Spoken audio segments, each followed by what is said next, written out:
Hello, hello, hello, and welcome to the $1 Million Electrician Podcast, where we help home service pros like you supercharge your business and spark up those sales. I'm Joseph Lucani, and together with my co-host, Clay Newmeyer, we're here to share the secrets that have helped electricians sell over $1 million from a single service van. Now, it's time for sales. It's time for scale. It's time to become $1 million electrician. Hello, and welcome back. Joseph, I am pumped to be here with you, brother. We've got a great episode today. I cannot wait to get into this at such a special time when, you know what, it's getting really busy for a lot of electricians again, and especially those in our program where you have these levers that you find, these unlocks that just, they lead to massive growth. And what follows massive growth predictably are some pains. For instance, we're going to talk about a couple of records today where guys have gone from, average or maybe their biggest months ever being around 100K to now, like Sherman did, over $300,000 in June. And what follows and what we do next to control that growth. I can't wait to get into this with you. And we have another client who just, again, I think he did about 1.2 million last year, just had his record month at $275,000. Just massive sales breakthroughs, all in residential service. But what happens after this becomes really important because, as you know, what we sell, we have to complete. We got to complete it. We got to install it. Joe, do you remember kind of your first big months when you were still in the van, still out there grinding, brother? And how did you kind of feel this change your business? Well, it depends. When I was doing it the right way or when I was doing it the wrong way. When things started to add up and you became the $1 million electrician. So the way that we started figuring it out was we realized that one person wasn't able to do the whole thing, where my responsibility shifted from you need to now sell and then install. It was I need to separate and instead focus more on the thing that I do best, which was I'm going to hire more installers. I'm going to train more installers. And then I'm going to consistently have them do the service so that I can constantly just keep rinsing and repeating. So at the one point we were selling for 3 vans and 3 install crews. And pretty much we were booked out for a few weeks. So I remember the busy times. Wow. And so before you had those vans, I mean, what would happen then? How would you keep up? What was that like? You can tell it already like triggers some memories. I remember there's one specific time I remember we had just started kind of figuring out how to sell, but we weren't in a position where we could keep up with the volume in which we were selling. And I remember we had sold so much during the spring that when summer came, we couldn't take on any more work. I couldn't even go to sales calls because I was so booked out. I was like, yeah, I can go to a sales call, but I can't come back for 6 weeks. So if you need anything time sensitive, like, why am I wasting my time with it? It was very, very, very difficult because you had the money in your hand, but it was a bottleneck because it was like, yeah, you can have $100,000 month, but if you can't sell anything for the following month because you're so busy installing it, it's not $100,000 month, it's a $50,000 month. And that's really the thing that people need to really consider. Oh, wow. Okay, hang on. That was a major cliffhanger there. What do you mean by that? Why is it just a $50,000 month? Well, let me break it down. So let's say you have a metric in which you need to hit. Sake of argument, I'm just going to say for this argument, let's say it's $100,000 a month you need in order to operate your operation, right? Yeah. Now I need to do that consistently. And the way that I'm going to get those sales is by being able to offer the emergency service, being able to be responsive to people's needs, have prompt installs. And those would be the things that allow me to serve my clients at the highest level. Now, when we got to the point where we were so booked out, like even so much as like I was doing 3 installs per day for 6 weeks, it was insane. Because if you were to say, 1, I can't keep up with any warranty work that happens. 2, if I have any delay whatsoever, I have to reschedule a whole pile of people, often losing them, meaning it's costing me more in marketing. I then often have to pay my techs overtime, meaning that now I'm paying them more than it currently was allotted for. And if I can't actually bring the revenue in because I'm not able to make the sales because I can't actually even serve the people, then I have to make that $100,000 I made last month stretch 2 months. So it's not like I made $100,000.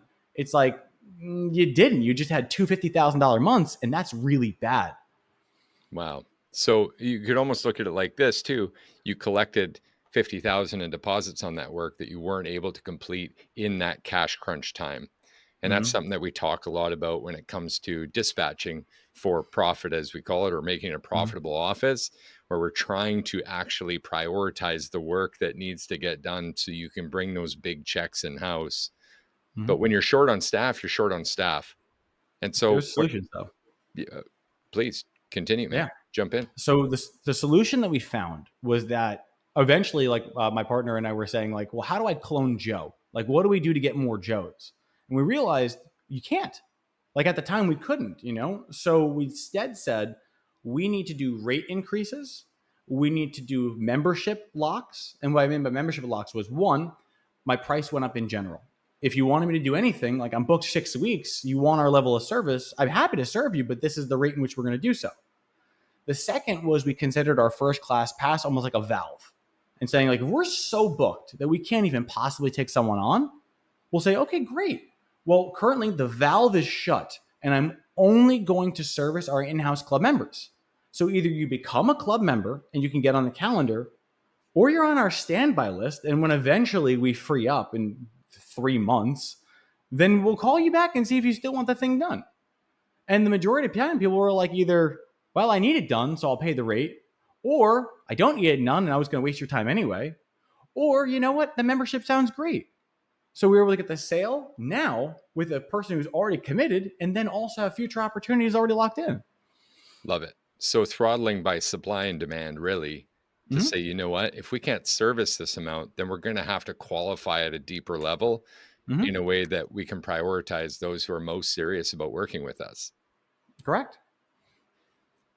If you had to, I mean, obviously you guys you grew by still adding installers and still growing your bandwidth, but I think the challenge that people come across here, and it's to be expected, the next problem you have after big sales, which just means, hey, we locked in phase 1, which is to actually sell this stuff. In fact, maybe you want to argue that, red, black, blue, that's black phase, and red was actually your marketing. Phase 1 was marketing, then we were able to match it with our sales.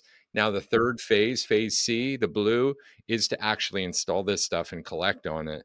And when we try to reactively bring people in who are new to our brand, that's kind of the old way of hiring and firing.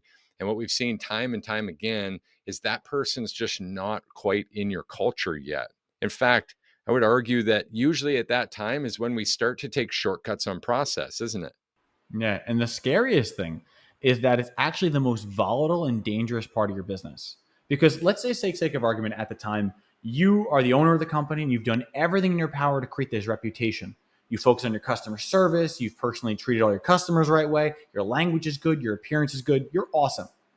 And then you get so busy because that particular service is in such demand, people are like, yeah, I want to work more with this guy. But then you have so much to do. You're like, I need guys. What do I do? I'll take this guy. I'll take this guy. I'll take this guy. And then you let them loose and you realize, well, he had commercial background, has never talked to a homeowner. And this guy's an industrial guy and he's never seen Romex. And this guy's green as a garden hose and doesn't know what the hell he's talking about. And I've got this mixed match of people, but it's not even the skills. It's, do they represent my brand? Do they communicate the values to my customers? Can they speak to the customers in the way that would be in alignment with how I would do it? So if I hire wrong, I could be gutting my reputation in the attempt of trying to grow, which is the exact opposite effect we want to be doing. And I told you this the other day, and I'm sure you can attest to this because we live by this as well. Mm-hmm. There's one thing we can't come back from. It's bad service. Mm-hmm. It has to be the North Star. And we've talked about this in the context of sales, actually. And when sales are picking up in that big month, we'll tend to start shortcutting the process there too, which again just pulls back from that 5-star service that we've put so much effort into creating that experience.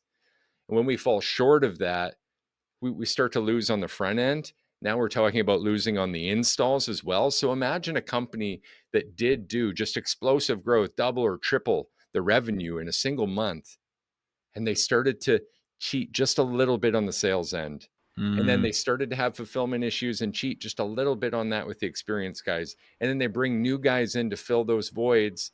And next thing you know, the total experience has now gone into the most dangerous zone personally that we talked about on another podcast, which isn't a 1-star review, by the way. It's somewhere between 2 and 4, and we don't know.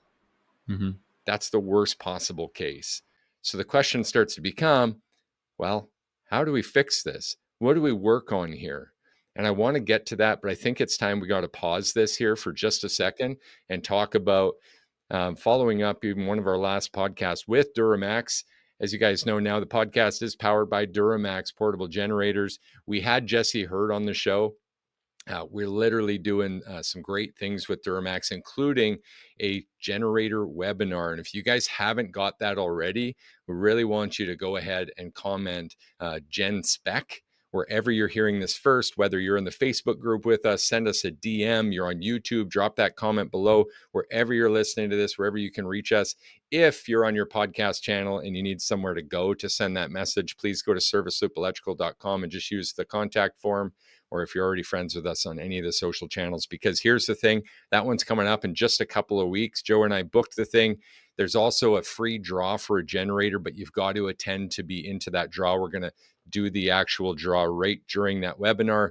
And here's who it's for. Anyone, whether you're new or experienced in generators, will learn from this and get some additional leverage in that niche, which is going to help you actually be able to make micro generator offers, even on projects or homes where they don't know they need it yet, or they haven't asked for that thing. And you can do that all without being pushy. Super excited for it, Joe. How excited are you for this workshop? I mean, jazzed up is a major understatement. I mean, you guys all know generators are my jam. I love them. They're like the lifeblood of my company or former company. And I love it. I truly do. And the thing that I'm so excited for is I think people are sleeping on portables in the worst possible way. And when they come to this session, God willing, we're going to do everything in our power to make sure that they not only take something away, but something they can apply immediately that's going to put more cash in their pocket like that day if they apply the lesson. Love it, man. Thanks for the share. So that's coming up in just a couple of weeks, guys. If you've already been registered for that event, do watch for the communications. That'll be in your inbox, maybe already has been by the time you hear this podcast. Back to our little issue here of explosive growth. There's actually some leading and lagging indicators that I want to ask you guys to pay attention to. Incredible sales tend to follow, again, the phase A, B, and C here. Sometimes we see a blip in marketing, and that will result in incredible sales months. Sometimes it's just a matter of we had more leads. So, in other words, it got busier. And if that's you guys, if you're in that position, then I just want you to pay attention to, where did my leads come from this month? And that's why our team all use our KPI book, because if you recognized a 50% increase in leads, as well as a 50 to 100% increase in sales, then two things are happening. And you need to be able to make great business decisions in your company. And one of the best ways to do that is to ask yourself, where did this uptick in leads come from? Was it from a new effort? Was it from something that we optimized? Or was it from something that we scaled? Or did it come unintentionally? And I really want to challenge you guys, if this is something that happened unintentionally, then to look at the market and ask ourselves why. And because if the leads came unintentionally, what are the chances, Joe, that that's a sustainable outcome? It's not. It's like you stepping in the shade and then realizing, oh wait, there's a cloud ahead of me. Can I control that? Nah, I can't do that. How can I replicate it? I can't. I just got to get lucky again. Yeah, I would rather know the thing I'm doing came from a specific thing so that I can put my pulse on it and say, how do I make this happen? Or how do I prevent this from happening? absolutely. And if you love that size of a month and you were able to handle it, then the simple solution is to, okay, how do we keep that number of leads? How do we leverage this great month and invest it in that phase A of our business then? If it was also complemented by phase B, the sales, and things just going better, I want you to really examine, put the microscope on your business again and ask yourself, what changes or training have we made? Is it because we're more experienced with a process like our loop method and it's just clicking and conversions have gone up and average ticket have gone up? And is that trend consistent, or is it an all of a sudden blip that's unexplainable? Again, if it's unexplainable, is it going to be sustainable, Joe? No, because the thing is that if you don't know, how could you possibly make the right moves? It's once again, you're blindfolded and you're being told, hey, tell me where I went to. You can count your steps back, but you have no idea what you avoided. So even trying to re-step, you're going to step in something again. I like the way you said that. You're going to step in something again. So one of the best places you could find yourself is we did intentionally increase leads and we did intentionally increase sales. And maybe that lagging indicator is like, holy crap, it worked. So now we're forced to focus on phase C, which is improving installs and that install schedule and the effectiveness of those. Obviously, we need to expand on that team. Obviously, it will have to grow because this is the new future of you. This is your new intent. And what you're going to find is it is going to break down inevitably. There is no one that steps into a new level. If you've been at 100K months, there's no one that gets to 250K months without stepping in it, without feeling some shit go down. So put your magnifying glass on the shit, because what the shit is telling you is not that you're inadequate, not that you're unworthy. It's telling you, where do I have to focus next? So ride those waves, ride that frustration, but try to look at it logically. Try to let what the data tells you make your decisions for you, guys. That's how you can grow, get to the next level, and actually improve this thing to a way where you can have these 200, 250, 300K plus months consistently, build a great team, never shortcutting on that training. We're down to the last minute, Joe. Any last words from you on this one? If you can do it on accident, you can do it on purpose. Oof. You just need to know where it came from. I love that. Great finish. Mic drop. We're out of here for the day. Thank you, guys. We'll see you next week. My pleasure. Be blessed, friends. And that's a wrap for today's episode of the $1 Million Electrician Podcast. We hope you're buzzing with new ideas that charged up to take your business to the next level. So don't forget to subscribe, leave a review, and share the show with fellow electricians. Together, we'll keep the current flowing.